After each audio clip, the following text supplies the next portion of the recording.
толук кандуу парламенттик башкарууга өтө турган мезгилге мына эми жеттик эле да.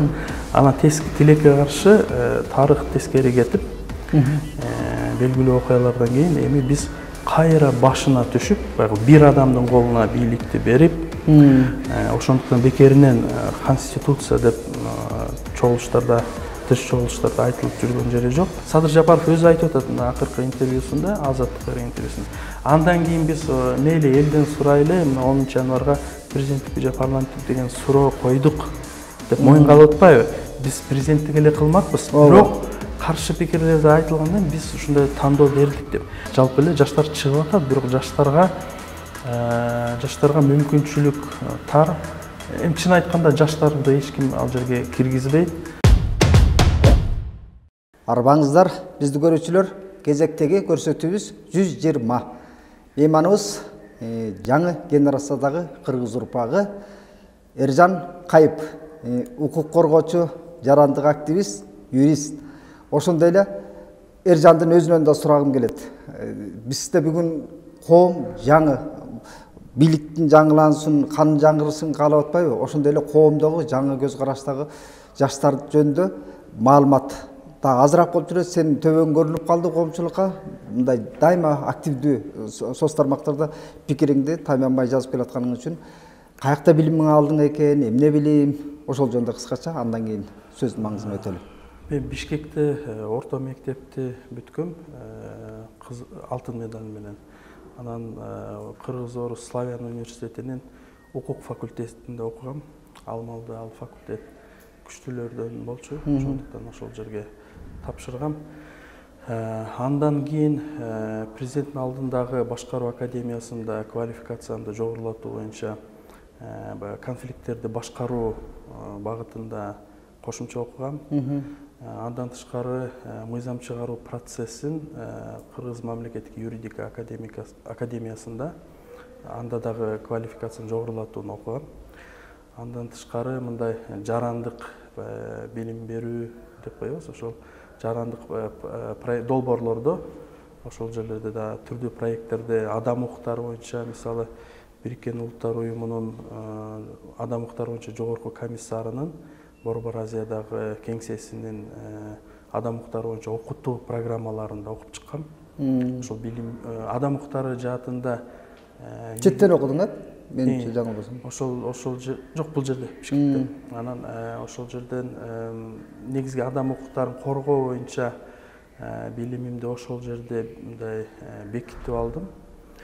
Жана кийин ошо тажрыйбада бул мамлекеттик адам укугун коргоо органында, кийин бейөкмөт уюмунда дагы иштеп, азыр көз карандысыз укук коргоочу катары ошол теоретикалык билимимди дагы анан тажрыйбамды арттырып келатам.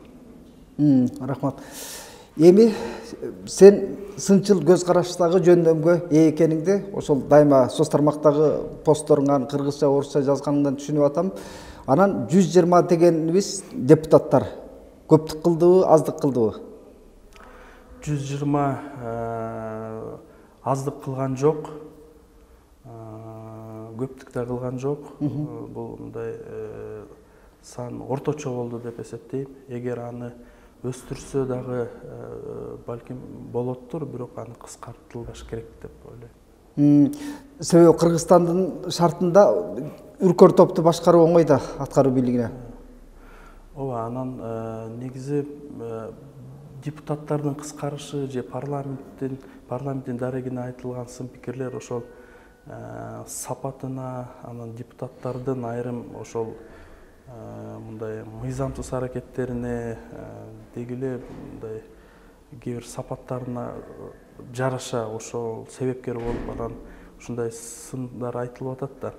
Анан мисалы депутаттар сессияларга, жыйындарга аз катышышат. Аз, бир 30% катышабы, анан бири-биринин баскычтарын басып, ошондон улам анан балким элдерде булар саны көп экен, анда ошол келип аткан 30 эле калсын, 40 эле жетет депчи. Анан Москвада 20 миллиондук Москвада 45 депутат бар деп туура эмес, жаңылыш түшүнүк тарап кетти. А бирок парламентаризмди салыштырып карасак башка мамлекеттер менен керек болсо биздин ошо парламентте жакшы өнүккөн эффективдүү иш алып барган өлкөлөрдөгү парламенттин санын калкынын санына салыштырганда Кыргызстанда 120 аздык кылып калат экен. Ошондуктан бул алардын бүгүнкү депутаттар же 6-чы чакырылыштын баягы кейпи дейбизби, ошол бизде жалпы бул институт тууралуу бир терс пикир калтырбаш керек. Себеби мындай болгон учурда анын кесепети мамлекеттүүлүктүн өнүгүшү үчүн өтө терс болот. Бизде ушул 6-чы чакырылыштагы парламент өкүлдөрү эмне үчүн бир сапаттуу бир бийлик органы болуп бере алган жок деп ойлойсуң? Бунун негизги себебин мындай тарыхый жол менен караганда биз баягы президенттик эгемен республика болгондон кийин президенттик республика болуп, күчтүү президенттик республика болуп, анан кийин бирок парламентаризмдин өнүгүшүнө бардык өбөлгөлөр бар экендигин, потенциал бар экендигин биз 90-чы жылдардан бери күбө болуп келатабыз. Парламенттен чыган саясатчылар чыкты парламент 90-чы жылдардан бери. Анан ошол президенттик республика барып отуруп 10-чы жылдан кийин аралаш республикага өттү. Анан аралаш республикада баягы иш жүзүндө баары бир президент бийликти өз колуна топтоп алгандыктан жана парламент президенттен көз каранды болгондугуна байланыштуу биз кийинки 3-чү этапка өтүүнүн босогосуна келгенбиз да. Бул толук кандуу парламенттик республика болуш керек эле. Эгер мына кызыгы мисалы дүйнө жүзүндөгү монархиялардын өнүгүшүн деле карасак, парламенттик республикалардын өнүгүшүн да карасак, башында анан айырмасы жок. Батыштабы, Азиядабы, мусулман өлкөсүндөбү, Европа өлкөсүндөбү, бардык көбүнчө өлкөлөрдө абсолюттук монархия, мисалы бир адамдын бийлиги барып отуруп дуалисттик монархия, аралаш баягы падыша же монарх өзүнүн укуктарынын, уйгарма укуктарынын айрым бөлүгүн тарыхтын кайсыл бир бөлүгүндө ошо парламентке берүүгө аргасыз болгон да. Ал Россияда дагы болгон 1905-1907 революциядан кийин орус падышасы айрым укуктар, жарандардын укуктарын кеңейтип, жана ошол мамлекеттик думага шайлоо ушундай процесстер болмок да. Анан ошол бөлүшкөнгө бармак, бирок кийин белгилүү окуялардан кийин жалпы эле ал падыша четтетилген болчу. Анан бул демек ошол бир адамдын бийлиги барып отуруп ошол адам парламент менен бийлигин бөлүшөт. Анан акырында мына бардык өнүккөн өлкөлөрдө ошол бир адам символикалуу түрдө гана калып, салттуу түрүндө анан толук бийлигин парламентке өткөрүп бергенин биз көрүп келатабыз. Бул деген мына айрым араб өлкөлөрүндө деле, мисалы мына азыр катуу өнүгүп жаткан Бириккен Араб Эмираттарында ошол конституциялык монархия, монарх бийлигин парламент менен бийлигин бөлүшкөнгө арасында барып отуруп бул парламенттик монархияга айланат да. Анан абсолюттук монархия болгон араб мамлекеттер ушундай конституциялык монархияга өтүштү. Европа мамлекеттеринин көпчүлүгү ал этаптан да өтүп, бийликти толук ошол бир адамдын колунда топтолбой парламентке өттү да. Бардык өнүккөн мамлекеттер парламентаризм формасында. Бизде эми монархия жок. Биз 91-жылдан карасак, бизде күчтүү президент бар болчу. Анан 10-чу жылдан кийин, мына 2-чи революция төңкөрүштөн кийин биз аралаш системаны көрдүк. Бул как раз ошол өтүп келаткан жагдай эле да. Анан мына аралаштын дагы биз кесепетин көрүп, себеби аралаш республикада баары бир иш жүзүндө президент башкарат. Анан мына акыркы 20-жылдагы парламенттик шайлоодон кийин, окуядан кийин биз көрдүк, ошол бийликти жалгыз колуна топтогон аракет кылган президент парламентке өзүнүн гана партияларын өтүшүн камсыз кылганына көбө болдук. Партиясы көбө болдук. 5-октябрь түштөн кийин дагы 3 гана партия шайлоодон өткөнү жалпыга маалымдоо каражаттарында айтылды. Бул ого бетер баягы аянттагы адамдарды козгоду. Биз ошол маалда эмне окуя болду мына 20-жылы Кыргызстан кандай окуянын башынан кечирди десе, Кыргызстан ошол аралаш республиканын, аралаш башкаруунун дагы кесепетине бир учурады да. Демек биз толук кандуу парламенттик башкарууга өтө турган мезгилге мына эми жеттик эле да. Ана тилекке каршы тарых тескери кетип, белгилүү окуялардан кийин эми биз кайра башына түшүп, бир адамдын колуна бийликти берип, ошондуктан бекеринен конституция деп чогулуштарда, тиш чогулуштарда айтылып жүргөн жери жок. Ошол кайра бир адамдын колуна бийликти өткөргөн жатабыз. Демек бул процессти кайра башынан өтөт экенбиз. 2010-жылкы парламенттик бийлик башкаруу формасында өткөнүбүздө 1,5 жыл гана ошол образын көрө алдык да, парламенттик башкаруу кандай экенин, оппозициялык күчтөр баягы экономикалык блокту көзөмөлдөп, финансы жагына мындай ээлик кылып бөлүштүрүүгө, тең салмактуу кылууга мүмкүнчүлүгү болду эле да. Андан кийин эле Атамбаев бийликке келгенде эле ошол конституциянын авторлору баш болуп, ошол эле топ кайра конституциялык парламенттик башкаруунун бир үлгүсүн улап кете алган жок да. Эмнеге? Ошол маалда дагы азыр деле биз көрүп аткан негизги катачылык бул бийлик деген ресурсту тең же туура бөлүштүрүү процесси жокко учурагандыгы. Ошол сиз айткандай 10-жылдан кийин оппозициялык партиялар биринчи, экинчи орунду алып, ошолдо биз бир нерсени байкадык, бийлик ресурсу бөлүштүрүлгөн болчу да. Себеби мисалы жогорку кеңеште төрагалык оппозициялык партиянын фракциясынын албетте өкмөт башына баба алып келген, мындай айтканда реваншдык күчтөр. Мында бийлик жалпы бөлүштүрүлгөн болчу, бирок ошол кездеги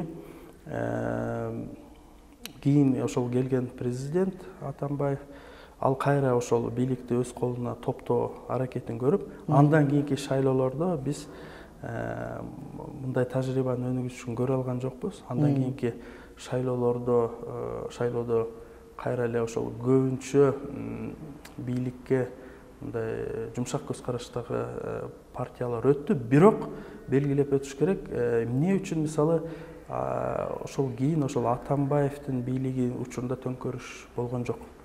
Себеби мына азыр 6-чакырылышта 6 фракция бар.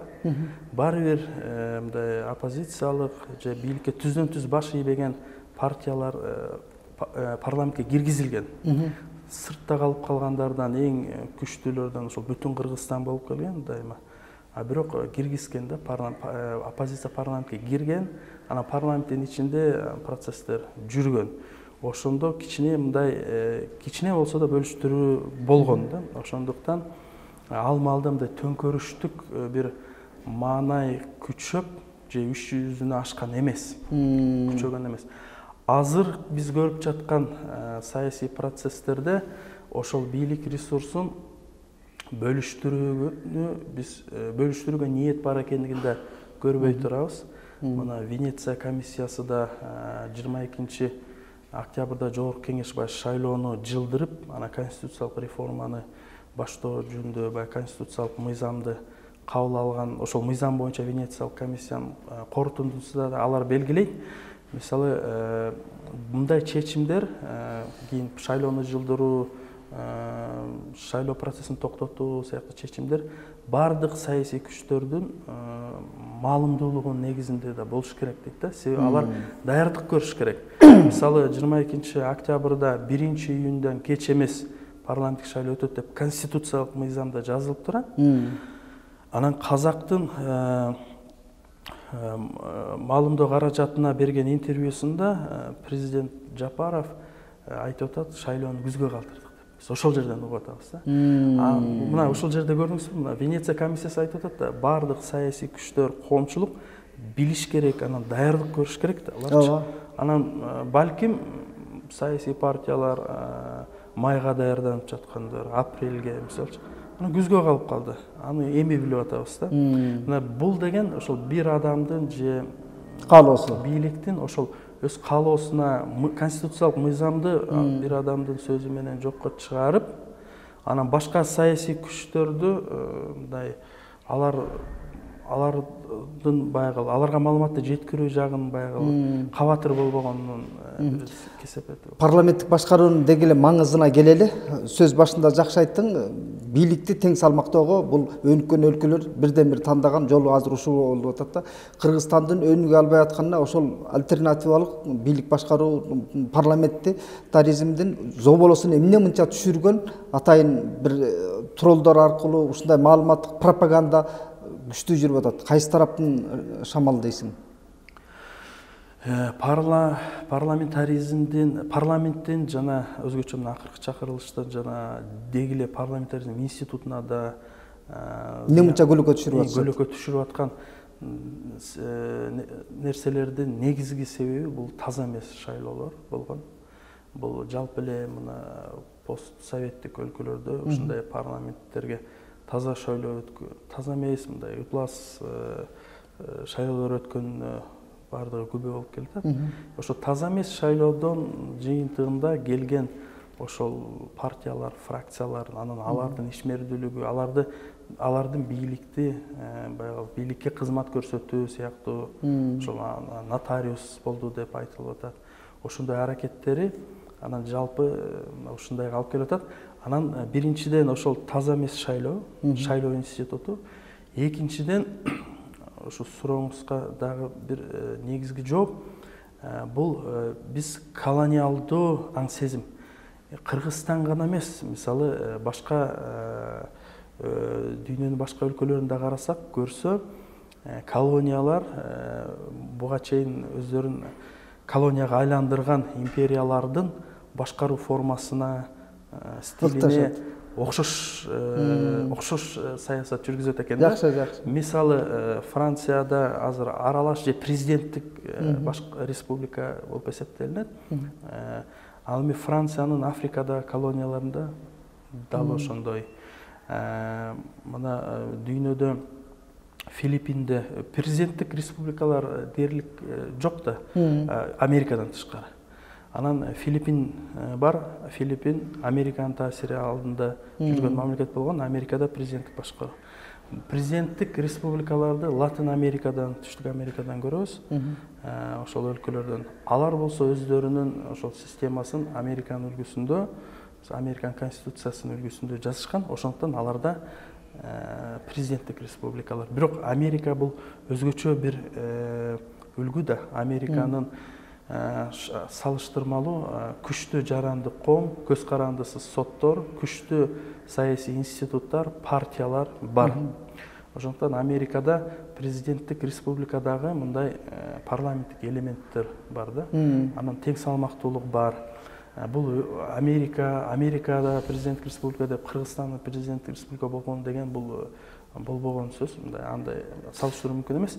Бирок ушул себеби биз ушул колониалдык аң сезимден бошобогон кулчулук мүнөз деп да айтылып жүрөт соц тармактарда.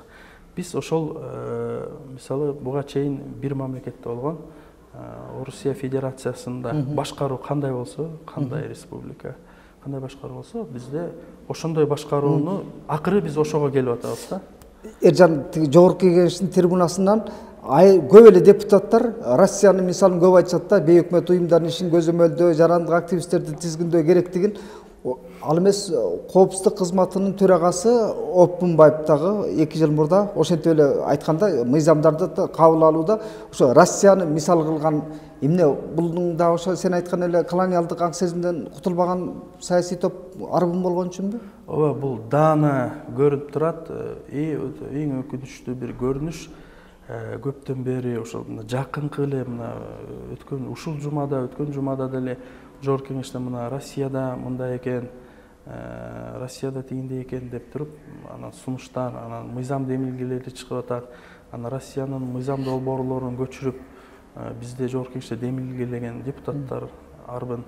Анан бул деле ошол көрүүчүлөр үчүн бир нерсе айткым келет да, мына Советтер Союзуна мүчө болбогон, колонияга айланбаган, биз колония деген баягы жалпы кабыл алуу мындай түшүнүк болбосо дагы биз иш жүзүндө колониал мындай жалпак тил менен айтат, баскынчылык да орусча кээбирээер айтат да, мисалы биз тең ата республика болгонбуз депчи, 15 республиканын бирок баары бир колониалдык элементтер бар да. Анан ушул мисалы Советтер Союзуна Азербайжан, Өзбек, Түркмөн, Кыргыз, Борбордук Азия өлкөлөрү бардыгы кирди. Азыркы Орус Федерациясынын ичиндеги Татарстан, Башкирия, түрк тилдүү өлкөлөрдү алып карасак, бир гана Түркия көргөн эмес экен да. Ошол союзда болгон эмес. Ошону көрбөгөн бир эле Түркия бар экен. Анан бүгүн мына түрк бойдон бүгүнкү Азербайжанга барсаңыздар, эми Азербайжанда деле талаш тартыш маселе көп, баягы авторитардык режим бар. Бирок мындай маданий жактан алып карасаңар, Азербайжан деген калыбына келди да. Алар бир кандайдыр бир мындай бир мамлекетке тартып, анан Москванын мыйзамдарын көчүрүп андай нерсе жок. Алар такыр ал жерге, мисалы Бакуга барсаңыз, ал жерде бул Советтер Союзунун шаарларынын бири экенине да мындай ишенбейсиз да. Анан мына Өзбекстан, өзбектер да баягы өзбек бойдон ал жерде жаңы мындай муундар өсүп чыкты азыр баягы аң сезиминде баягы советтик, совоктук мындай эч нерсе жок да. Анан Казакстанда дагы мына болашак программалар эмелери болуп, эми ал тилекке каршы ушул Борбордук Азия өлкөлөрүндө авторитардык режимдер, тоталитардык режимдер менен ортосунда. Бирок ал жерде да мындай бир муун өсүп чыкты да. Баягы алар атайын окутуп, мына азыр латын алфавитине да өтүп атышат Борбордук Азия өлкөлөр. Эми булар мындай өзүнө келишти да, мындайча айтканда. Өзүнө келүү процессинде. Биз болсо өзүбүзгө келүү процесстен кайра артка кайтып, кайра эле баягы Аманкулов айткан үйүбүзгө кайтышыбыз керек дегендей жолго түшүп алдык. Ооба. Мен ушуга келейин деп атам эле. 2010-жылкы парламенттик башкаруу формасына өткөнүбүздө элде бир жеке башкарууну кежигемден чуңкуру көрсүн деген маанай пайда болуп калды эле да. Бирок акыркы шайлоодо эл баягы кайсы бийлик формасын тандоого келгенде президенттикке деп добуш беришти да, Садыр Жапаров менен кошочу. Бул электораттын экижүздүүлүгү же саясий топтун ошончолук таасири бир шайтан оюну болду. Эмнеден улам эл ушундай ойт берди кайра артына? Эми биринчиден баягы жалпы эле президенттик, мисалы республиканын, парламенттик республикадан болгон кемчилиги, бул президент кандай болбогон күнү, шайлоодо жеңген күнү деле президент жалпы элдин парламентке салыштырмалуу азчылыгынын добушу менен келет да. Парламентке мисалы адамдар ар кайсы партияларга добуш берип, мисалы 5, 6, 7 канча партия өтсө, алардын баарын бириктиргенде бул президент алган добуштан көп добуш чыгат. Анан президент бул мисалы президенттикке мына 16-15 талапкер койсо, бирөөсү эле жеңет да. 5-6 бар президент болбойт. Босогодон өтүп, мисалы парламенттик шайлоо сыяктуу. Ошондо президент бул азчылыктын тандоосу менен керек болсо келет да. Анан бул референдумда дагы 10 январда биз көрдүк, ошол 3,5 миллион Кыргызстан калкынын саны 6 миллион болсо, шайлоочулардын саны 3,5 миллион болсо, жарымысына жакын. 3,5 миллиондун 3төн 1 келди. 3төн 1-ин 80%. Шайлоочулардын. Азчылыктын көпчүлүгү жеңди да, мындайча айтканда. Азчылыктын көпчүлүгү добушу менен ошондуктан калган шайлоого келбеген же шайлоо укугуна ээ болуу курагына жете элек жарандардын ой пикири кандай, балким алар каршы. Ошондуктан жалпылаштырып, жалпы эле эл ошондой президенттик башкарууну шайлаптыр деген да туура эмес, бирок укуктук жактан бүгүнкү мыйзамдарга ылайык ооба кабыл алдык, мейли добуш берди. Анан экинчиден бул ошол калктын дагы баягы укуктук маалымдуулугу төмөн болгондугу, анан административдик ресурс референдумга чейин деле колдонулган, өзгөчө пропаганда жүзүндө. Себеби баардыгыбыз билебиз,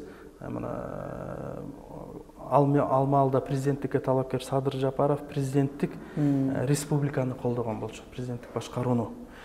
Анан кийин булар мисалы 10 январга конституциянын долбоорунда коймок да добушка.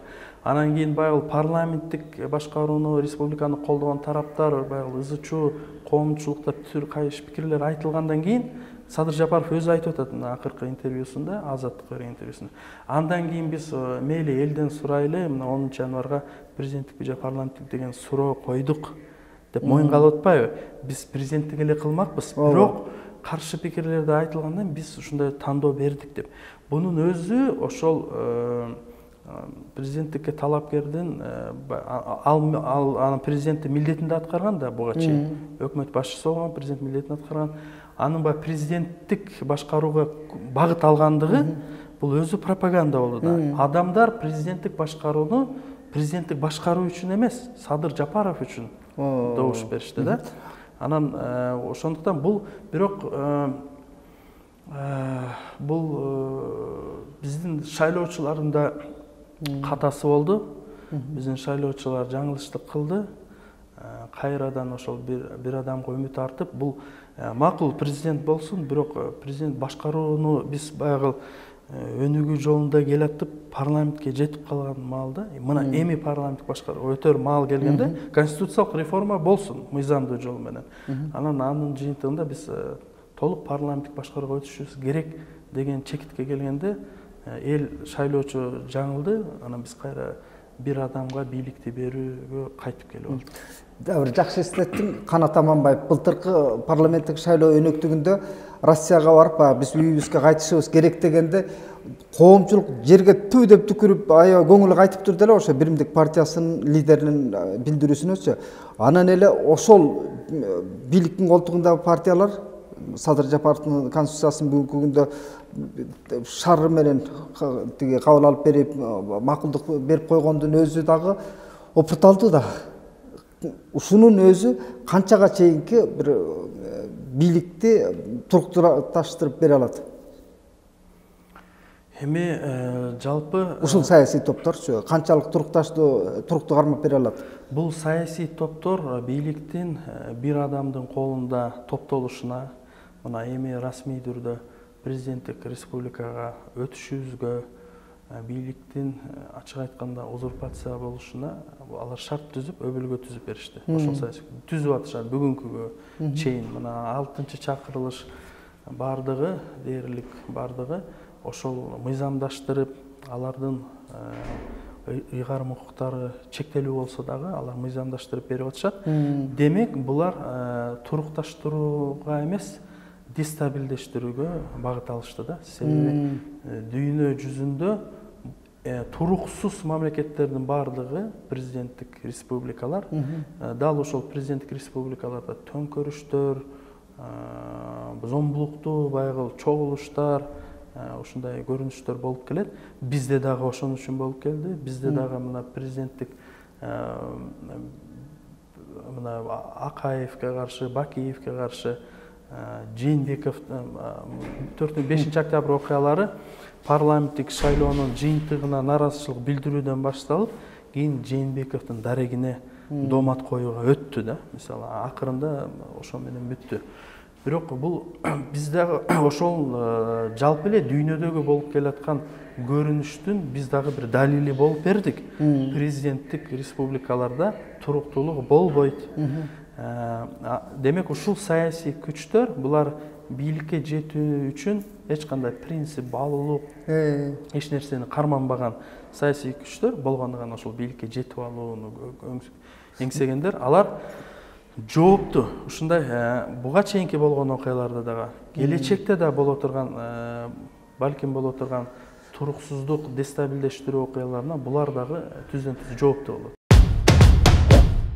Атамбаевка куп деп кызмат кылгандар кийин кайра Атамбаевда тиги жанагы немесинен ажыратканга, экс мандатынан ажыратканга, ошондой эле Сооронбай Жээнбековдун түбүнө жеткенге да булар ышкакчы болуп берди. Анан эле Садыр Жапаровка хор менен эле кайра кызмат кылып, кожоюндар алмашты, саясий топ ошолор калды. Ошондон улам эл парламентаризмди көргүсү келбей атканы да ооба, бул ушул пропагандадагы, анан булар өздөрү дагы ушул саясий топтор, саясий лидерлер өздөрү дагы сабатсыз да. Алар кээ бирлери ошого ишенишет, чынында эле ишенип алышкан. Анан булар ушинтип элди дагы туура жолдон оюн бузуп, туура эмес маалыматтар менен ушундай тескери кылып жиберишти да, тилекке каршы. Өткөндө Оштогу болгон митингде Райым Милонду колдодучу парламент өкүлдөрү да чыкты да. Ошого кандай карайсың? Мындай деле сергек акыл менен кароого, парламент өкүлү, эл өкүлү деген киши ошол жерге чыгууга моралдык жактан кандай карайды? Укуктук жактан дагы. Эми ошол албетте мисалы эл өкүлдөрү кандайдыр бир чогулуштарга, тынч чогулуштарга чыкса, анан бирок Кыргызстандын конституциясында белгиленген баалуулуктарды коргоп чыкса, мисалы адам укуктарын, тең укуктуулукту, демократиялык баалуулуктарды, мыйзамдын үстөмдүгүн коргоп, мисалы тынч чогулуштарга чыкса, бул колдоого алынарлык да. А бирок Оштогу болгон чогулуш кайсыл бир ошол инсандын тарапташтары макул, алар чогулуш уюштурганга укуктуу. Бирок эл өкүлдөрү ошол жерге чыгып, анан ошол жерде чогулушту уюштургандардын баягы колунда кармаган жазууларынан биз ал жерде бийликтин дарегине доомат жок. Бийликтин дарегине доомат жок. Азаттык кетсин, НПО кетсин деп атпайбы? Анан ошол сөздү кайталап, ошол эл өкүлдөрү, депутат Райымкулов, пропагандисттер эл өкүл эмес, НПО жабылсын, азаттык кетсин деген сабатсыздык жеткен. Чогулушта айткан сөздөрү бул мындай өтө эле уяттуу көрүнүш болду. Себеби бир чети эгер алардын ошол Матраимовдун камалышы боюнча кандайдыр бир наразычылыгы болсо, анда аны камаган күч структураларга, бийликке доомат коюш керек да. Ошентип чогулуш өткөрүш керек да. Бирок бийликтин дарегине көрүнсөөр кандай булар ойношот эки жака. Бийликтин дарегине дооматы жок, анан аны азаттык менен НПОлор камагансып, анан азаттык менен НПОго каршы бул өтө эле күлкүмүштүү болуп калды да. Ооба, парламент трибунасынан дагы ошо Бакытбек Райымкулов жана Тилеевпи, ошолор дагы дайыма эле көйнөккө түшүрөт да. Буларды эл өкүлү деп тааныганын соңбу, же пропагандисттер деппи? Бул Кремлдин саясаты кандай болсо, булар ошондой да. Мыйзамдардагы парламентте кабыл алынган мыйзамдарды түрткүлөгөндө ошолор тиги баягы батышты сетиркеп жек көрүү менен караганча. А бирок Россиянын бүгүн Кремлдин орду туруктуу болуп турган жок да. Мындай олкусол кабалда Европа өлкөлөрү, АКШ Путиндин тегерегиндегилердин бир тобуна аткан элерге тиги санкция жарыялап койду да. Мунун өзү келечекте Кыргызстан стратегиялык өнөктөш катары туруктуу кароого болобу Россия менен? Эми бүгүнкү баягы авторитардык бийлиги бар Орусия Федерациясы бизге жакшы үлгү көрсөтпөй келатат. Албетте эгер Орусия парламенттик республика болсо, мисалы Орусияда көпчүлүк оппозициялык саясатчылар парламенттик республикага өтүүнү, парламенттик башкарууга өтүүнү үндөп келишет да. Эгер ошондой болсо, өзү дагы мындай демократиялык өнүгүү жолуна түшсө, мындай мамлекет менен бардыгы өнөктөш болгонго умтулат. Бирок бүгүнкү алардын жүргүзгөн саясаты, өзгөчө бизге берген таасири, анан биздикилердин да ошол таасирге ого бетер кирип кеткени, бул аларды бир өнөктөш катары көрүүдө эмес, биздин мамлекеттүүлүктүбүздүн өнүгүшүбүзгө жана сактап калышына бир өтө тобокелдик жаратып жатат. Дагы бир суроо туулат. Өткөндө Садыр Жапаровдун расмий иш сапарынан кийин Россияга Кыргызстандын 44 мектебине жардам бере турган болуп атат да. Бул колониалдык аң сезимге кайрадан келели. Биз бүгүнкү күндө өз алдыбызча иденттүүлүгүбүздү таануу ордуна кайра эле баягы колониалдык аң сезим менен, кубануу менен кабыл алып аткан кандай карайсың? Биз иденттүүлүгүбүздү бекемдөөгө даяр эмес улутпузбу? Эмне үчүн оппозиция өкүлдөрү какылдап какшабайт муну, парламент өкүлдөрү бир трибунадан туруп коңгуроо каккан жок. Бул мына Кыргызстандын эгемендигине кеткен доо да. Кандай карайсың? Жөндөмүбүз жокпу билим берүү жагынан өзүбүз? Бардыгы барып баары бир бийликке, башкарууга, саясатка, саясий процесстерге барып такалат. Чечим кабыл алуучу тараптар жогору жакта. Анан ошондуктан алардын жүргүзгөн аракеттеринин натыйжасында чынында эле бүгүн биз өзүбүздүн иденттүүлүгүбүзгө кайтуу, ачуу, бекемдөө маселелери ишке ашпай тескерисинче кетип баратат да азыр. Анан мен жогоруда айткандай, мисалы башка Борбор Азия улуттары, элдери, башка мамлекеттерди карасаң, алар же мисалы Чыгыш Европа өлкөлөрү, мисалы Польша, Эстония, алар дагы дароо эле парламенттик башкарууга өтүшкөн. Анан ал жерде дагы коммунисттик партия, бир гана партия бар болгон өлкө болчу. Анан баягы бизде да мындай сөздөр айтылып келип атпайбы, биз даяр эмеспиз. Президент Жапаров өзү айтты интервьюсунда, биз 40 жылдан кийин балким даяр болобуз депчи. Эми ошол бир коммунисттик партиядан башка партиясы жок Польша менен Эстония дароо парламент республикага өттү. Мына кандай өлкөлөргө айланышты. Экинчи дүйнөлүк согуштан кийин, мисалы нацисттик режимдер кыйрагандан кийин Германия менен Италия дароо парламенттик башкарууга өтүштү. Анан бизде жакшыбы жаманбы саясий партиялар бар, жарандуу коом күчтөнүп келатат. Ошол күчтөнүп келатканда биз аны өнүктүрүш үчүн ошол парламенттик башкарууга өтүшүбүз керек эле. Анан бизде партиялар, институт катары калыптана элек, чийки деген сөздөр, булар тескерисинче, эгерде партиялар күчтүү болгондо, жарандык коом менен саясий институттар, партиялар күчтүү болгондо, анда президенттик башкаруу туура иштеп кетеби деген үмүт болушу мүмкүн эле. Балким иштеп кетеби деп. Партиялар, саясий партиялар жакшы калыптана элек болгондо, жарандык коом жакшы калыптана элек болгондо, президенттик республика бир гана зыянын көрсөтөт, жана туура натыйжага алып келбейт. 21-кылымдын эң приоритеттүү баалуулуктарынын бири парламентаризм болуп атат да. Кыргызстан ошол жолдон кайтып, жеке башкарууга, конституция талашы бүгүнкү күндө анын артында жазаланып атат, кээси камалып, коркутуу бүркүтүүлөр күндөн-күнгө күчөп атат. Бул жеке бийлик бекем орнотууга билектиринип, мындай чечкиндүү түрдө ушунчалыкка барып атканына бир колтукка суу бүрккөн, ишеним берген күч барбы сырт жактан? Же ички саясий топтордун эле дымагы менен ушуга баратышабы деп ойлойсуң? Сырт жактан дагы бар, албетте, ички дагы бар. Ички күчтөр, анан сырт жактан ички күчтөр мындай багытты, ошол сырткы күчтөрдүн колдоосуна жетишүү үчүн алар ушундай багытты тандашат да, аларга ылайыкташ. Ички күчтөр дегенди мынтип айтсак болобу? Коррупционерлер, уурлар, кылмышкерлер десекчи, себеби алар демократиялык парламенттик башкаруу институттары калыптанганда сот адилеттик орнойт автоматтык түрдө. Ошол механизмдерден коркот, анан жеке адамга сыйынуу ыңгайлуу деп ойлобойсуңбу? Мына 30 жылдан бери бардыгын өз аты менен аташ керек. Кылмышкерлер, коррупционерлер, ушундай бир саясий топтор, булар анан криминал дагы бар арасында. Анда ролу чоң, анан булар ошол сырткы дагы күчтөрдүн колдоосуна жетиш үчүн ушундай багытты өздөрү тандап, тартуулап, өздөрү келишет.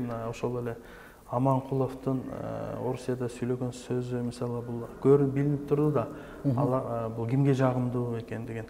Анан ал тараптагы, мисалы, башка авторитардык президенттик республикалар, алар бизде парламенттик республиканын өнүгүшүнө, демократиянын өнүгүшүнө кызыктар эместиги. Мисалы, бизде эгер төңкөрүш болуп, төңкөрүш ишке ашып, революция, андан кийин бизде парламентаризм өнүгүп, коррупция менен күрөш эффективдүү жүрүп кетсе, анда биз башкаларга туура эмес үлгү көрсөтүп коебуз да, башка өлкөлөргө, ошол авторитардык президенттик республикаларга.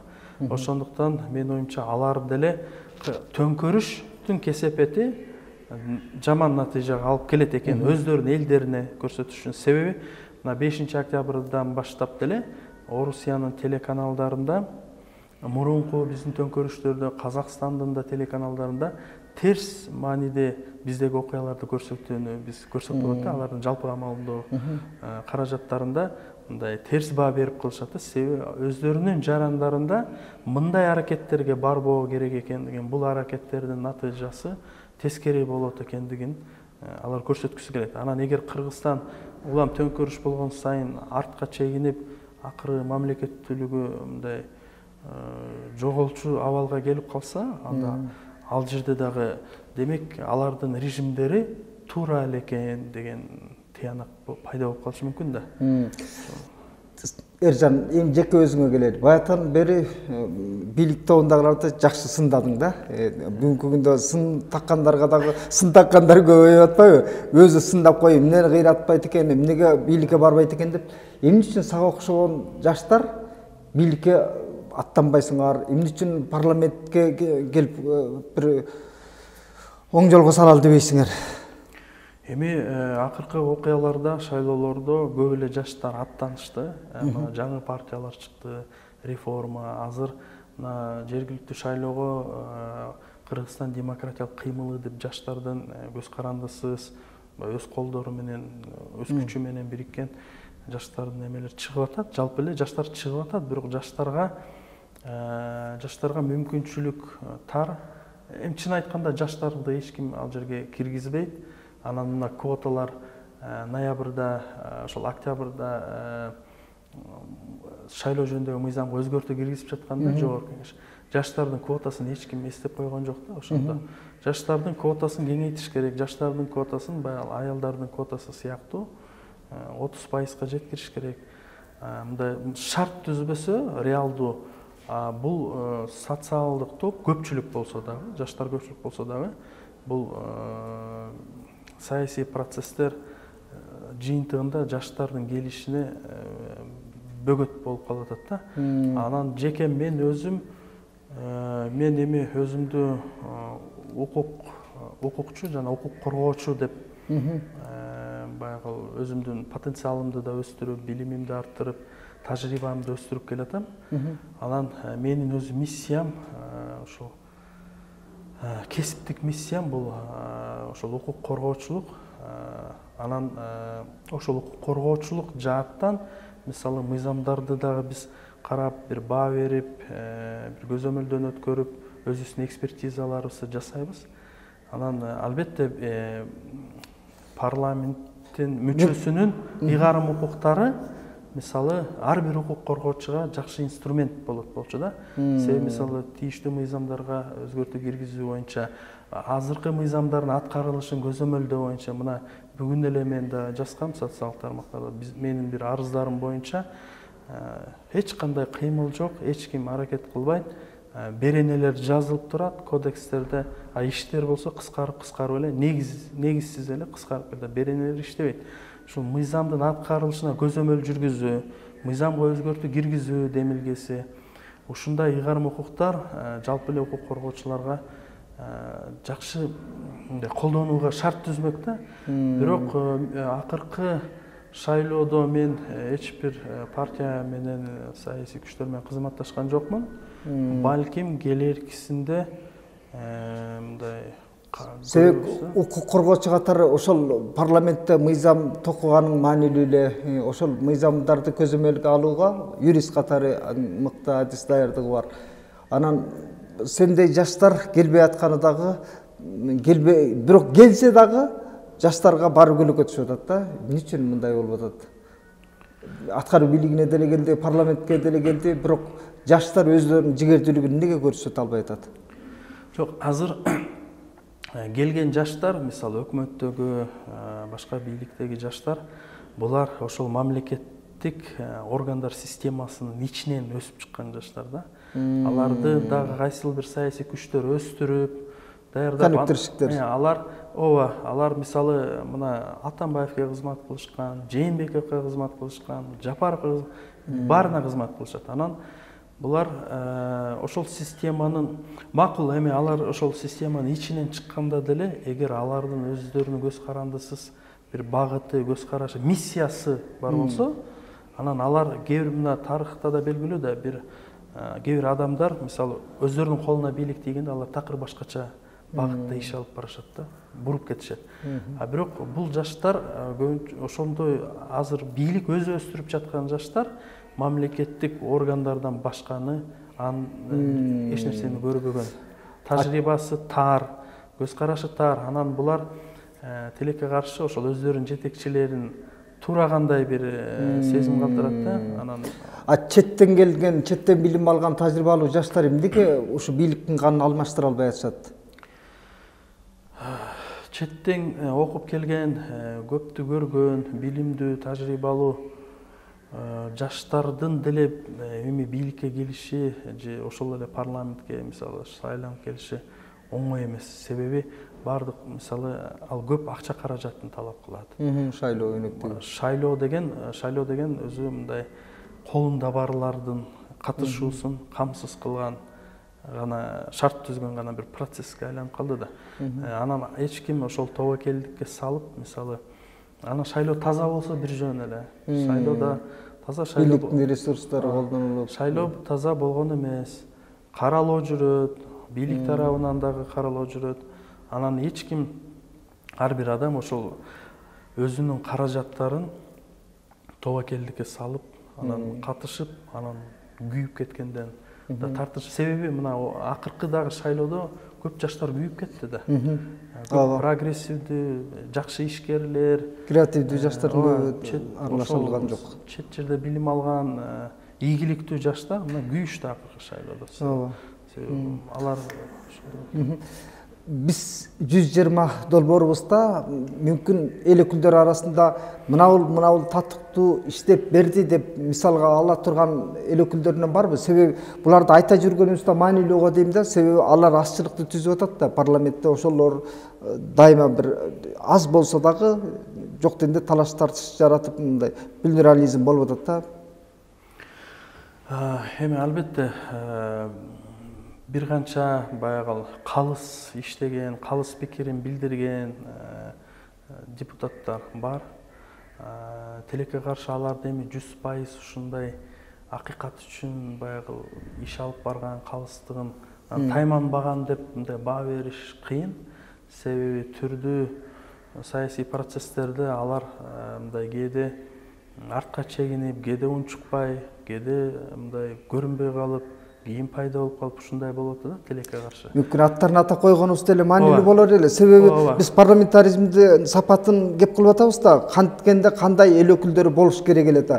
Жок дегенде ошолордун образын, ишмердүүлүгүн, саясий ишмердүүлүгүндөгү мисалдарды айтсак, эл ушуга добуш берейин деген дагы болочокко болгон мындай үрөн таштап койгон оң кылып. Ооба, муну көбүбүз билген, мына өзгөчө акыркы учурда мындай калыс пикирин айтып, акыйкаттык үчүн күрөшүп келген бул Наталья Никитенко, Дастан Бекешев, Жанар Акаев, ушул депутаттарды белгилеп келет. Бирок мен буга чейин айткандай, булардын бул депутаттардын дагы албетте позициялары мындай кээде алсыз болуп атты да. Кээде мындай азыр жакшы көрсөтүп келатышат мисалы. Мисалы ошол эле активисттердин камакка алынганы боюнча, активисттерди куугунтуктоо, ээрчип жүргөндөрү боюнча мисалы Наталья Никитенко кайрылуу, тийиштүү органдарга кайрылуу жөнөтүп, жогорку кеңеште ал маселени көтөрүп, комитеттин алкагында ошол күч структураларынын жетекчилеринен сурап, тактап, ушундай иш жүргүзүп атат эл өкүлү катары. Бул жакшы көрүнүш. Конституциянын долбоору боюнча мыйзамга добуш берүүдө Жанар Акаев, Дастан Бекешевдер калыс пикирин айтышты. Бул ушундай аракеттер көз карандысыз, мыйзамдуулукту талап кылган, мыйзам үстөмдүгү үчүн болгон аракеттер албетте. Парламенттик башкаруунун белин сындырууда Текебаевди абакка отургузуп койгондо элдин баары сезбедиби? Текебаевдин орду жок экенинчи, парламентте ошол болуп турганда гана коңгуроо кагат экен, болбосо парламентаризмдин маңызы кете түшөт экен деген. Ушундай нерсени байкадыңбы? Чын эле Текебаевга байланып калганбы парламенттин ичиндеги атмосфера? Жок, албетте эми Текебаев тажрыйбалуу баягы депутат катары ал кайсыл бир учурларда мындай калыс мыйзамдуу пикирин билдирип келген. Бирок кайсыл бир учурларда ал ошол мезгилдеги, мисалы Атамбаев учурунда конституцияга өзгөртүү киргизүү маселесинде, Жээнбеков учурунда азыр деле мына 6-чакырылыштын мөөнөтүн булар узартып алгандары боюнча калыс пикирин билдире албай калды да. Анан ошол өзүнүн мындай туруктуу бир тараптуу позициясына. Мен эсиме келбей атат, тескерисинче Текебаев, Шыкмаматов, Айда Саляновалар бекем турду эле го. Чолпон Жакупова тескерисинче ошондун курмандыгы болду да. Жок, конституциялык реформага баягы резиденцияда жогорку кеңеш чогулуп, анан 22 октябрда баягы конституциялык шайлоону токтотуу жөнүндө, шайлоо процессин токтотуу жөнүндө конституциялык мыйзам кабыл алып атканда, анан эсиңизде болсо Текебаев журналисттерге да билдирген. Мен ушундай бир өзүмдүн шартым менен макулдугумду бердим конституциялык реформага. Ошол кайсыл бир шартка макул бергендиги көз жумганы, ошол процесстердин ишке ашышына баягы жол бергени өзүнүн шарты болсо дагычы, бул дагы мындай эме болуп калды да, эки жактуулук сыяктуу болуп калды да. Анан дагы бир нерсени белгилеп кетким келет. Албетте Өмүрбек Текебаевди тажрыйбасы мол саясатчы, мыйзам чыгаруучу катары билебиз. Бирок мына азыркы күчүндө колдонуудагы конституцияда булар убагында эми парламентаризм деп айтылгандан кийин таза парламенттик республиканы камсыз кылууга барбаганы өкүндүрөт да. Ошол шансты колдон чыгарып келген. 10-жылы, анан мына 17-жылы Атамбаевдин учурунда парламентке өзгөртүү киргизип атканда, конституция өзгөртүү киргизип атканда, булар мына эми толук парламенттик болот деп, бирок ал дагы болбой калды да. Анан бул мен ойлойм да, эмнеге бул инсандар ошол толук парламентаризмге өтүүгө чекит коюш албады деп мен ошого өкүнөм да. Парламенттик башкаруу нормасы киргизилгенде Россия мындай мурду менен күлгөн десек болот да, силерге эрте дегендейчи, бирок ошол лексиконду бүгүнкү күндө Садыр Жапаров кайталап атат. Эмнегедирчи бизге эрте ал дегенин өзү бул установкабы же өзүнүн саясий таанымы деп ойлойсуңбу? Биринчи сапары Россиядан болду, унутпайлы. Инаугурациядагы ооз дагы авторитардык өлкөлөргө иш сапарын, өнөктөштүктү, улантарын турукту. Айтты дагы мындай демократиялык баалуулук жөнүндө үстүртөн эле кайпап кетти. Бул ошол чет жердин установкасы дагы бар. Анан тилекке каршы биздин көпчүлүк саясатчылардын өздөрүнүн да ишенгени, чын дилинен ишенген көргөнү ошол болот. Андан башка эч нерсе көргөн эмес экен бул кишилер. Бирок мен таң калам, бул айрым саясий лидерлер мына Европада качып жүрүп 4 жылдап жашап келген экен. Жашаган, көргөн, анан ошого карабай өмүрү баягы кудукта жаткан бакадай болуп, эми мындай ошол бир эскичил бир багытты карманып алгандары, анан бердеги бийликтин орношуна, толук кандуу орношуна бир колдоо издеп, алардын ошол чет өлкөлүк күчтөрдүн эмесин, багытын тандагандыгын улам көрсөтүп, билдиргиси келип, көрсөтүп, ушундай аракеттер болуп атпайбы. Бул деген Бакиев учурунда болгон, эсиңизде болсо, Бакиев Москвага барып, Ганси базасын алабыз деп айтып, бир капталында Медведев бул жагында Путин отурган, анан келгенден кийин албай койгон. Андан кийин баардык, мисалы 10-жылдагы окуяларда Роза Исаковна Бириккен Улуттар менен байланышып, чет өлкөлүк жалпы камалымдоо каражаттарын англис тилинде интервью берип, анан Орто Азияда ушундай билимдүү аял президент болуп атыптыр деген кеп тараганда, кийин ошол окуялар күчөп, этника аралык жаңжал. Анан ал ОДКБга Дмитрий Медведевке кайрылганга дайыма ушул өлкө жетекчилери акыры барып отуруп, ошол Россиянын жетекчисине кайрылууга мажбур болгондой шарт түзүлүп калат да. Анан булар дагы ошол тез эле мындай баш ийип, анан кайрылып, жалынып, анан акырында бирдей эле бир нерсени көрүп атабыз да. Тескери буруп кеткен лидерлер болсо постсоветтик өлкөлөрдө кийин кызматтан четтетилгенин, аларга каршы аракет жүргөнүн биз да көрдүк да. Демек, Кыргызстанда парламентаризм сапатын өстүрүү үчүн Россиянын таасиринен кол үзүшүбүз керек десек болобу? Ооба, таасиринен баягы негатив бул мындай биздин кээ бир жарандар ойлоп калбасын, бул жалпы эле мындай бир Россияны бир өлкө катары жек көрүү же орус элине карата бир жок, орус элине эмес, Кремлден толугун ошондой ойлоп калбаш үчүн адамдар туура белгилеш керек. Бүгүнкү күндөгү Орусиянын бийлигинин жүргүзгөн геосаясатына, алардын жүргүзгөн саясий багытынан биз мындай көз карандысыз иш алып барышыбыз керек. Анан эң негизгиси аң сезимибизди ошондой бир таандуулуктан же көз карандылыктан ажыратуу процесси жүрүш керек да. Бирок бизде билим берүү системасы бардык жерде адамдардын аң сезимине сиңип, анан мына парламентте өткөн жылы 2 жыл мурун каралып, миллиондогон сомдорду биз төлөп Орусиянын телеканалдарын көрөт экенбиз. Алар бизге төлөсө бир жөн эле. Эми анда да мисалы маселе кереги жок бизге ал телеканалдар. А бирок биз дагы төлөп, анан ошол телеканалдар мына азыр Орусиядан келе турган волонтерлор тилди окута турган. Анан мына ошол эле мезгилде стратегиялык өнөктөш бир союздагы өлкө биз менен. Мына биздин жарандар азыр эмгек мигранттары Орусияга барайын десе, билеттердин баасы өсүп кеткен. Мындай киргизбей, мындай биздин бийликке карата бир бул санкция сыяктуу иш аракет болуп атат да. Себеби бул мигранттар, мисалы кайра Орусияга кайтып келе албай калган мигранттар пандемия учурунда Кыргызстанга келген. Булар бул жерде жумушсуздуктан, анан булардын азыркы бийликке карата да мындай бир наразычылык күчөшү мүмкүн да. Себеби биз пандемия учурунда Москвада бир таксисттин видеосу чыккан, жарыяланып. Ошол таксист кийин резиденциянын жанында Сооронбай Жээнбековдун кетишин талап кылып жүрдү. Көрсөң, бир бас заматта эле Бишкекте саясий акцияда жүрөт, президенттин кетишин талап кылып атат.